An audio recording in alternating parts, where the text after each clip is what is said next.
Grabe ang bango niya. Inopen ko pa lang, umaalingasaw na kagad yung bango niya. Hindi ko pa natatanggal yung tungang pagkakasil niya. Hindi ko pa natatanggal, pero amoy na amoy mo na yung pagka-freshness, nung pagka-lemon niya, pero hindi masakit sa ilong, nakaka-relax lang.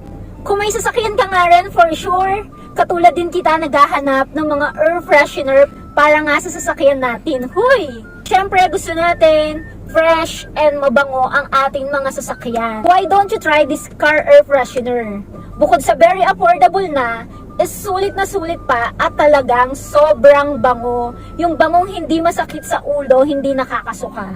Eto nga pala is lemon scent. Meron din tong iba't ibang scent na babagay sa pang-amoy mo.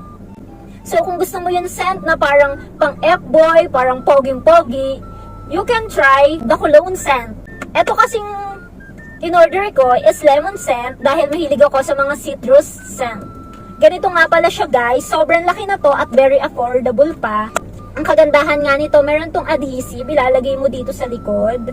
Kasi hindi lang to pansasakyan guys, pwede din to sa CR, sa living room, and sa bedroom. Kaya eto, meron siyang adhesive, pwede mong idikit sa part ng CR nyo, sa bedroom mo, kung saan mo siya gustong idikit.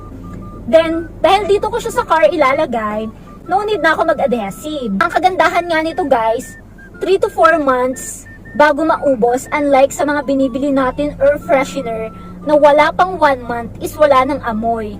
Kagandahan kasi nito guys is gel type to, hindi basta-basta nag-e-evaporate. Matagal tong maglalas up to 3 to 4 months. Okay?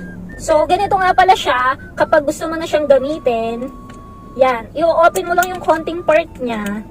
Kahit hindi lahat. Uy, grabe, sobrang bango guys. Ayan, konting part lang naman yung i-open mo.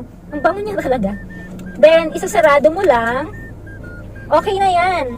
Pwede mo siyang ilagay dito sa may gilid lang.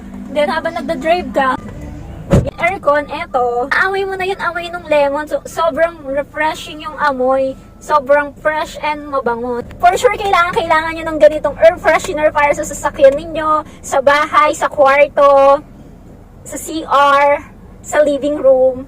Ilalagay ko na nga lang ang link sa Yellow Basket para naman maka-order kayo. Thank you for watching, Kutingting! Bye-bye!